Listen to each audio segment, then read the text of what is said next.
Morning students, सुप्रभात। आज हम हिंदी विषय में व्याकरण का विषय पढ़ेंगे, संज्ञा।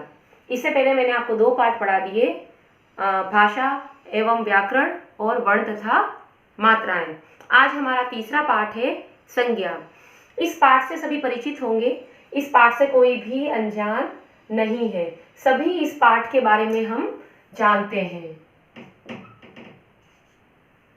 संज्ञा, संज्ञा का मतलब क्या होता है बेटा? संज्ञा का मतलब होता है सिंपल, कोई भी दुनिया में अगर किसी चीज का नाम है तो वो संज्ञा है। संज्ञा का मतलब होता है बेटा नाम किसी भी चीज का, चाहे वो स्थान हो, चाहे वो कोई प्राणी हो, चाहे वो कोई वस्तु हो, चाहे मन का भाव हो। अगर कोई है, अगर उसका नाम है तो वो संज्ञा है। यह, मैं, वह, वो, ये नहीं, किसी का नाम पर्टिकुलर, जैसे पेन, कॉपी, घड़ी। तो जितने भी दुनिया में नाम हैं, चाहे वो हमारे हैं, चाहे वो जानवर के हैं, चाहे वो पक्षी के हैं, चाहे वो पशु के हैं, चाहे किसी भी वस्तु के हैं, अगर दुनिया में कोई नाम है तो वो संज्ञा है। संज्ञा को हम इंग्लिश में बोलते हैं नाउन। तो अब इसका थोड़ा पाठ परिचय देख लेते हैं। किसी प्राणी, प्राणी यानी कि चाहे हम हैं, चाहे कोई पशु पक्षी है, हम सभी प्राणी में ही आते हैं, चाहे कोई पेड़ पौधा भी है। प्राणी, वस्तु, स्थान या भाव के नाम को संज्ञा कहते हैं। संज्ञा का अर्थ है सम्यक ज्ञान, मतलब जो जिसके बारे में हम पढ़ रहे हैं उसके बारे में हम जानते हैं कि वो चीज क्या है, यानी किसी भी चीज का सम्यक ज्ञान मीन्स नाम। संज्ञा के इस पाठ में हम संज्ञा के भेद व्यक्तिवाचक, संज्ञा के भेद व्यक्तिवाचक, जातिवाचक और भाववाचक की जानकारी लेंगे। संज्ञा जो होती है उसके 3 भेद होते हैं और 2 भेद अन्य भी होते हैं जो जातिवाचक संज्ञा के अंतर्गत ही आते हैं। और सबसे इंपॉर्टेंट बात, भाववाचक संज्ञा की रचना कैसे होती है, कैसे बनती है भाववाचक संज्ञा। ये क्वेश्चन बहुत बार आता है, क्योंकि संज्ञा तो ऐसा चैप्टर है जो 10 तक भी इसमें से आपको क्वेश्चंस पूछेंगे, पद परिचय पूछेंगे, बताओ ये कौन सी संज्ञा है।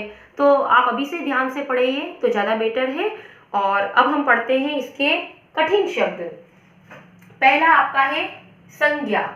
संज्ञा आपका कठिन शब्द है, ये देखिए पहला शब्द मैंने यही लिया है, संज्ञा। तो संज्ञा आपका पहला कठिन शब्द है। संग, स के ऊपर अनुस्वार, ये अनुस्वार है ना, मैंने वर्ण तथा मात्रा में पढ़ाया, ये अनुस्वार है संज्ञा। उसके बाद देखो व्यक्तिवाचक, व्यक्तिवाचक जो बना वो व्यक्ति से बना।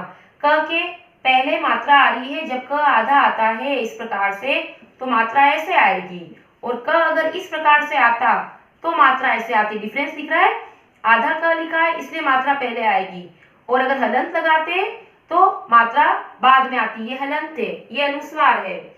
जातिवाचक, जाति ती में छोटी ई की मात्रा, जातिवाचक। भाववाचक, समूहवाचक, समूह नाम है यहाँ पर कठिन शब्द समूह, म में बड़े ऊ की मात्रा। स्थान, स्थान आधा स आया है, उसका उच्चारण जैसे स्कूल होता है ना वैसे ही स्थान होगा। वस्तु, आधा स तू में छोटे ऊ की मात्रा। और रचना, और लास्ट आपको एक मैंने मीठा वर्ड दिया है। मीठा में हम हमेशा गलती करते हैं, छोटी ई की मात्रा लगाते हैं। मिठास में छोटी ई की मात्रा आती है बेटा, मीठा में बड़ी ई की मात्रा। तो ये है आपके कठिन शब्द। अब पाठ परिचय जो मैंने बताया, संज्ञा किसे कहते हैं? किसी प्राणी, वस्तु, स्थान या भाव के नाम को संज्ञा कहते हैं। तो इनके आधार पे इसके जो है वो भेद बनेंगे जो हम आगे पढ़ते हैं। बहुत इजी है संज्ञा, लेकिन मेरा 10th क्लास तक पूछा जाता है संज्ञा। 10th में एक पद परिचय नाम का क्वेश्चन आएगा, बताओ ये कौन सी संज्ञा है, वहां काम आएगा। तो अभी से इसकी तैयारी कर लो, हमको तो आगे अच्छे नंबर लाने हैं, अभी भी लाने। तो पहला इसका संज्ञा के भेद। अब इसको आप अच्छे से फूल फ्लावर में बना सकते हैं। जातिवाचक और भाववाचक। अब देखो बेटा, जातिवाचक के पुनः 2 भेद हैं। कौन कौन से हैं? समूहवाचक, ये बड़ी क्लासेस में 6th में 7th में आपके अलग अलग आएंगे। समूहवाचक और द्रव्यवाचक। तो ये हमारे संज्ञा के भेद हैं। एक में से ही समूहवाचक और द्रव्यवाचक दो भेद निकले हैं, क्योंकि जाति यानी संपूर्ण लोग की एक चीज, और समूह का मतलब भी होता है समूह, लेकिन कुछ थोड़ा बहुत अंतर होता है इसमें। तो अब आपको जो मैंने ये चीज बताई है, अगर आपके संज्ञा के भेद पूछे तो आप इसको छोटे से फ्लावर में भी बना सकते हैं। ऐसे यहाँ अंदर संज्ञा लिखा, फिर एक भेद यहाँ बनाओ, एक भेद यहाँ बनाओ, एक भेद यहाँ बनाओ, जैसे आपकी इच्छा हो। मेरी ड्राइंग इतनी अच्छी नहीं है, लेकिन आपकी अगर ड्राइंग अच्छी है तो आप इसको अच्छे से डिस्क्राइब करोगे और बीच में कलर कर दो हल्का सा, तो वो क्या है कि कॉपी में भी थोड़ा सुंदर लगेगा। और ये भेद होते हैं, तो संज्ञा के 3 भेद होते हैं जो आपकी बुक में बता रखे हैं। उसके बाद जातिवाचक संज्ञा के अंदर ही समूहवाचक या समुदायवाचक और द्रव्यवाचक भेद कर रखे हैं। ये क्या होते हैं ये बाद में पढ़ेंगे। अब संज्ञा के पहला हम भेद पढ़ेंगे व्यक्तिवाचक। इनको क्या बोलते हैं इंग्लिश में? किसी विशेष प्राणी वस्तु, इसकी डेफिनेशन लिख देते हैं। व्यक्तिवाचक संज्ञा की डेफिनेशन पता चल रही है? डेफिनेशन समझोगे तो आपको आगे समझ में आ जाएगा कि व्यक्तिवाचक संज्ञा में हमने किसको किसको रखा। ठीक है, व्यक्तिवाचक संज्ञा इंग्लिश में क्या बोलते हो? प्रॉपर नाउन, प्रॉपर बोलते हो, और जातिवाचक को कॉमन नाउन, यही बोलते हो। तो ये व्यक्तिवाचक संज्ञा है। किसी विशेष प्राणी, विशेष नाम आया है। अगर किसी वस्तु का, जरूरी नहीं है कि आप और मैं, मेरा नाम मेदिनी है तो मैं विशेष प्राणी हूं, मैं तो हूं, लेकिन अगर किसी विशेष प्राणी का नाम आया, जैसे गाय में भी बहुत सारी प्रजातियां होती है गाय की, गाय जातिवाचक संज्ञा है, गाय घूम रही है, लेकिन गाय में भी पर्टिकुलर बहुत सारी अलग अलग तरीके की गाय होती है, देशी विदेशी नाम होते हैं। अगर वो नाम विशेष आ गया तो वो व्यक्तिवाचक संज्ञा बनेगा। किसी विशेष प्राणी, वस्तु या स्थान का बोध कराने वाले शब्दों को व्यक्तिवाचक संज्ञा कहते हैं। कैसे? विशेष प्राणी, विशेष नाम। आपका नाम अगर दीपक है तो आप व्यक्तिवाचक संज्ञा में आओगे, और अगर मैं आपको बोलूं ए बालक, ए बच्चा या विद्यार्थी, तो आप कॉमन नाम में आओगे, क्योंकि किसको बोला मैंने? कोई एक विशेष बच्चे को नहीं बोला, लेकिन पर्टिकुलर वन नेम कि राम, श्याम, ये सब विशेष नाम में आएंगे। विशेष नाम है, सिंगल कोई ना, ये नहीं कि लक्ष्मण प्रसिद्ध थे इसका नाम है। अगर यहाँ पर आपका नाम होगा या मेरा नाम होगा तो भी वो विशेष नाम में ही आएगा। ठीक है। लक्ष्मण के मूर्छित होने पर संजीवनी बूटी विशेष वस्तु हो गई, हिमालय विशेष स्थान हो गया, और ये वापस विशेष नाम हो गया। तो लक्ष्मण, संजीवनी बूटी, हिमालय, हनुमान जी, इसमें नाम भी आ गए, इसमें वस्तु भी आ गई विशेष, और इसमें विशेष स्थान भी आ गया।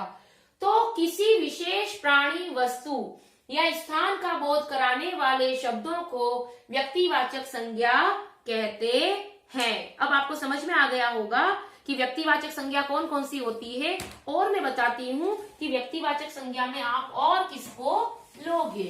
अब जैसे नदियों के नाम, नदियों के नाम है गंगा, यमुना, ये पर्टिकुलर नेम है, विशेष नाम है। गंगा, यमुना, कावेरी, ब्रह्मपुत्र, त्रिवेणी नदी, तो जो पर्टिकुलर नेम है, विशेष नाम, वो सभी व्यक्तिवाचक संज्ञा में आएगा। और अगर नदी नाम आ गया, सिंपल नदी बह रही है, तो नदी कोई विशेष नाम नहीं है। नदी कावेरी भी हो सकती है, नदी त्रिवेणी भी हो सकती है, नदी गंगा भी हो सकती है। तो नदी नाम आया वो कॉमन नाउन में आएगा, जातिवाचक में, है ना। लेकिन अगर पर्टिकुलर किसी का विशेष नाम आ गया तो वो व्यक्तिवाचक संज्ञा में आएगा। जैसे गंगा, यमुना, कोई भी नदियों के नाम हो। उसके बाद व्यक्तियों के नाम, ये मैं ऐसे ऐसे बता रही हूं, जैसे राम, राकेश, आपका नाम, मेरा नाम, ये सभी। ठीक है। उसके बाद झीलों के नाम, कोई भी झील है, झील जैसे कश्मीर में है झील, या उदयपुर में है झील, पिछोला झील, पिछोला नाम आया तो वो विशेष स्थान है, विशेष। ठीक है। अगर झील नाम आया तो वो जातिवाचक, लेकिन किसी विशेष झील का नाम आया, जैसे डल झील, वुलर झील, है ना, समुद्रों के नाम, प्रशांत महासागर, अरब सागर, तो ये जो पर्टिकुलर नेम है विशेष नाम है, चाहे वो प्राणी हो, चाहे वो वस्तु हो, चाहे वो स्थान हो, वो सभी आपके आएंगे proper noun is equal to व्यक्तिवाचक संज्ञा में। अब पहाड़ों के नाम, अगर मैं यहां लिख दूं कि पहाड़, हिमालय, हमारे यहाँ कौन सी पहाड़ियां हैं राजस्थान में? अरावली पहाड़ियां हैं, हिमालय, अरावली और सतपुड़ा की पहाड़ियां। सतपुड़ा भी एक नाम है, नया नाम, सतपुड़ा आपने सुना होगा, नहीं सुना होगा। तो पहाड़ नाम है बेटा, ये कॉमन नाउन है, ये कॉमन है। पहाड़ कोई सा भी हो सकता है, पहाड़ हिमालय भी हो सकता है, पहाड़ सतपुड़ा भी हो सकता है, पहाड़ अरावली भी हो सकता है, पहाड़ कोई भी, हिमालय, शिवालिक, सतपुड़ा, कोई भी पहाड़।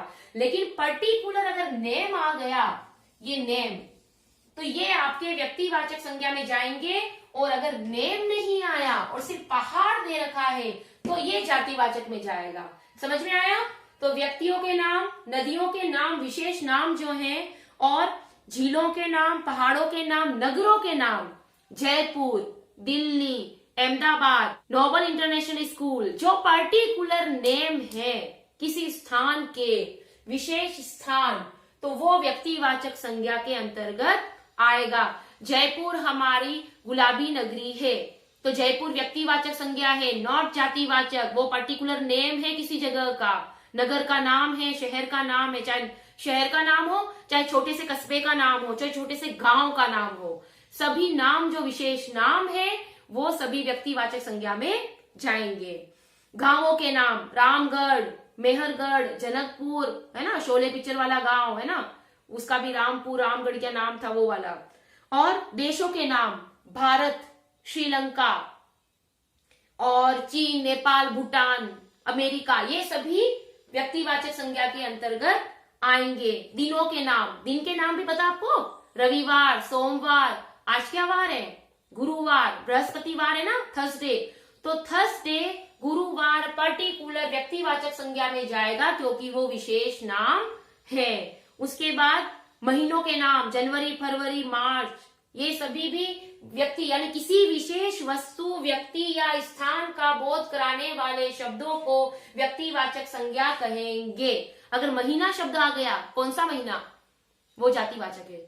फरवरी आ गया तो व्यक्तिवाचक है, प्रॉपर नाउन। ओके, तो किसी विशेष प्राणी, वस्तु या स्थान का बोध कराने वाले शब्दों को व्यक्तिवाचक संज्ञा कहते हैं। आप बहुत अच्छे से समझ रहे होंगे व्यक्तिवाचक संज्ञा क्या होती है। अब इसके बाद हम पढ़ेंगे जातिवाचक संज्ञा।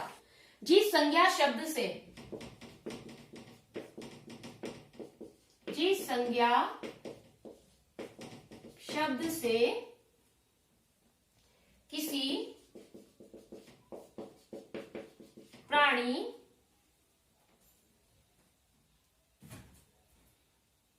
वस्तु, वही वाली डेफिनेशन है, क्या चेंज है देखना, या स्थान की संपूर्ण जाति का बोध, जिस संज्ञा शब्द से किसी प्राणी, वस्तु या स्थान की संपूर्ण जाति का बोध हो उसे जातिवाचक। मैं जो बेटा आपको मेन पॉइंट्स भेजूंगी उसमें आप देखना बहुत अच्छे से डिस्क्राइब है संज्ञा। होमवर्क चेक कर लेना, होमवर्क व्यवस्थित रूप से कर लेना। अब देखो बेटा, जातिवाचक संज्ञा, जिस संज्ञा शब्द से किसी प्राणी, वस्तु या स्थान की संपूर्ण जाति, हमने व्यक्तिवाचक संज्ञा पढ़ा, व्यक्तिवाचक संज्ञा में विशेष नाम था, विशेष, विशेष, विशेष, पर्टिकुलर, प्रॉपर, प्रॉपर, प्रॉपर। लेकिन यहां जिस संज्ञा शब्द से किसी प्राणी, वस्तु या स्थान की संपूर्ण जाति का बोध हो, पूरी जाति का बोध हो, तो वो ज्ञान हो, बोध यानी, उसे जातिवाचक संज्ञा कहते हैं। मैंने बता दिया, उसमें आपको पता चल गया होगा, देश, नदी, पहाड़, मेज, पेन, ठीक है। तो ये आपके बालक, अध्यापक, फल, फल कौन सा है, आम का, करेले का, सॉरी आम का या अनार का फल नहीं का है, या सिंपल संपूर्ण जाति का बोध कराया है, फल, संपूर्ण जाति, फल, आदमी, ये सभी कॉमन है। अब मैं अगर बोलूं बालक, सभी बालक खड़े हो जाओ, तो आप सब खड़े हो जाओगे। मैं बोलूंगी, अब पर्टिकुलर नेम लूंगी, निशा खड़े हो जाओ, तो सिर्फ निशा खड़ी होगी। तो बालक का मतलब समझे, संपूर्ण जाति का बोध, यानी जिस संज्ञा शब्द से किसी प्राणी, प्राणी यानी हम सभी, किसी वस्तु, पेन, मेज, कुर्सी, टेबल, ये जो ये बोर्ड जो पढ़ रहे हो, है ना, ये कॉमन नेम है बोर्ड का। तो मेज, कुर्सी जिस पर आप बैठे हो, मेज जिसमें आपने बुक रखी हुई है, तो ये सभी कॉमन नेम है। मेज, पेन, बालक, अध्यापक। अध्यापक कौन सा अध्यापक? विशेष नाम तो लिया ही नहीं है ना कि मेदिनी मैम, है ना, आपके राहुल सर या अनीता मैम, कोई पर्टिकुलर अगर नेम लेवे तो वो व्यक्तिवाचक संज्ञा में जाएगा। लेकिन अध्यापक, गुरुजन, आदमी, औरत, बालक, देश, नदी, पहाड़, ये सभी जातिवाचक संज्ञा के अंतर्गत आते हैं। तो ये थे हमारे आज व्यक्तिवाचक संज्ञा और जातिवाचक संज्ञा। अब जातिवाचक संज्ञा के अंतर्गत ही इसके दो भेद और बताए हैं, वो है आपके द्रव्यवाचक और समूहवाचक, जो हम अगले वीडियो में पढ़ेंगे। एक बार आप इसका आज का गृह कार्य देख लीजिए। पहले तो आपको पाठ परिचय करना है, आपको फोटोज मिल जाएंगे। उसके बाद आपको कठिन शब्द करने हैं। स्टेज 1 आती है इसके अंदर, इसमें स्टेज 2 आती है। और उसके बाद संज्ञा किसे कहते हैं, उदाहरण द्वारा समझाना है। 2-4 उदाहरण देना। मैंने कितने सारे उदाहरण दिए हैं?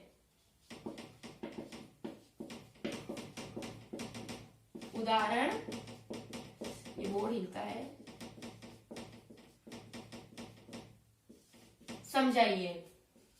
ये प्रश्न शुरू हो जाएंगे बेटा यहां से, तो आप इस पे 1 भी डाल सकते हैं ना, ये संज्ञा। उसके बाद व्यक्तिवाचक संज्ञा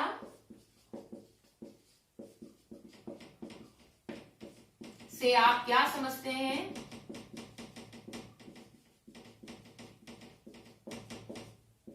उतारो साथ का साथ। उदाहरण द्वारा समझाइए। ठीक है बेटा, ये थोड़ा जल्दी जल्दी लिखते हैं तो थोड़ा सा। तीसरा, जातिवाचक संज्ञा को उदाहरण सहित समझाइए। ठीक है बेटा, तो ये आपके प्रश्नोत्तर है।